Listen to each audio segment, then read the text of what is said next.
We welcome in Malika Andrews from Boston. And it's interesting. I'm looking at the box score here for Draymond. It's the second game in a row with just 2.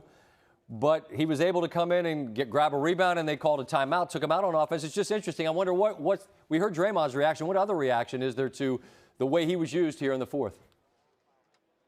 Yeah, well, when I was talking with Steve Kerr when he was in the interview room, he said, I know that Draymond probably wasn't thrilled to come out at that point, but he also said that he knows that at the end of the day, what matters the most, right, Scott, is winning. He is a competitor. You heard Draymond said it. He always gives an honest assessment, right, of how he played. We've heard him do that the last several games when he hasn't played up to his standards. And Steve Kerr said that he knows he probably wasn't thrilled, but he also didn't hear any talking back, any barking about the decision that was made. And I can tell you, Scott, I was outside of the arena for NBA Today around 3 this afternoon. There were already fans that were outside that were chanting the profanities that we heard in the arena. So this hasn't been an easy environment for Draymond. Obviously, he has said it's not the environment that is affecting him here. But Steve Kerr even said today, look, I did not play Kevon Looney enough early on in this series, and so I expect to see more Kevon Looney heavy rotations and minutes moving forward here.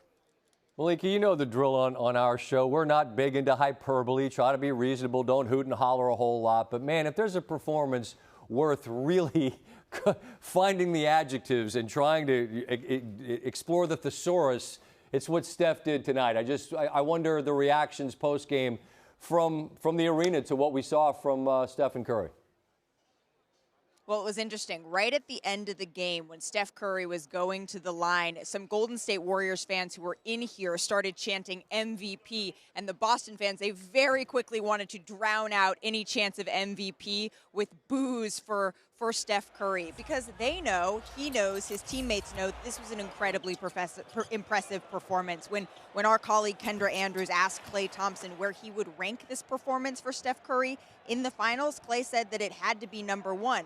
But Klay also said that he knows that on Monday, they're going to need to give Steph a little bit of help. It didn't look like his leg was hampering him at all. He was moving around with ease, although Steve Kerr joked about that a little bit, that he was laboring when clearly he wasn't, Scott. But this is something where Steph was incredible. His teammates know it, and now they're tasking themselves with stepping up on Monday because they know it can't just come down to hero basketball every single game, even though Steph Curry is able to do that and put them on his back.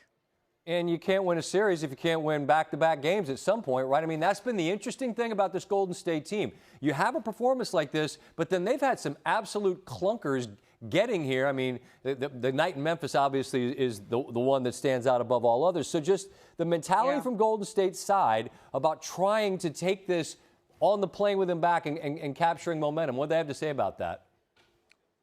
Well, not only has Golden State struggled to do that, Boston has struggled to do that, and Boston has been impeccable coming off of a loss. They have been able to turn things around here. And so I asked Klay Thompson about that, and he told me, you know, one thing that we have found confidence in now is we have re-secured home court advantage for now. He said he knows that Oracle is going to be rocking. He got a little bit introspective, saying that he knows that a year ago at this point, he wasn't even running. And so for him to have that sort of motivation, you could already see the laser focus. He was trying very hard not to look too far ahead into a Game 6 or a potential Game 7 in a championship. But you could tell when I was watching them at the podium tonight, there was an air of the job very clearly isn't finished. They're going back to San Francisco with everything all tied up. They know how Boston responds after a loss. They can't guard against that and clam up. Instead, they have to play the free-flowing, beautiful basketball, Scott, that we've come to know as the Golden State Warriors brand of basketball here. The Emmy Award-winning host of the NBA Today, Malika Andrews, as always, your time appreciated. I won't say that anymore if it embarrasses you. The truth's the truth, though. The truth's the truth. Take your flowers. I got to tell you, Scott, yeah. I want to tell you that I'm tired of it, but as Marcus Smart told me, he doesn't get tired of getting introduced as the Defensive Player of the Year, and I haven't gotten tired of that yet. Right on. I appreciate you, my friend. Come back again, and we'll introduce you to the truth's the truth. I'm not making it up, and you earned it, Malika. We appreciate it. Be well, all right? Thank you. Thanks for watching ESPN on YouTube. For live streaming sports and premium content, subscribe to ESPN+.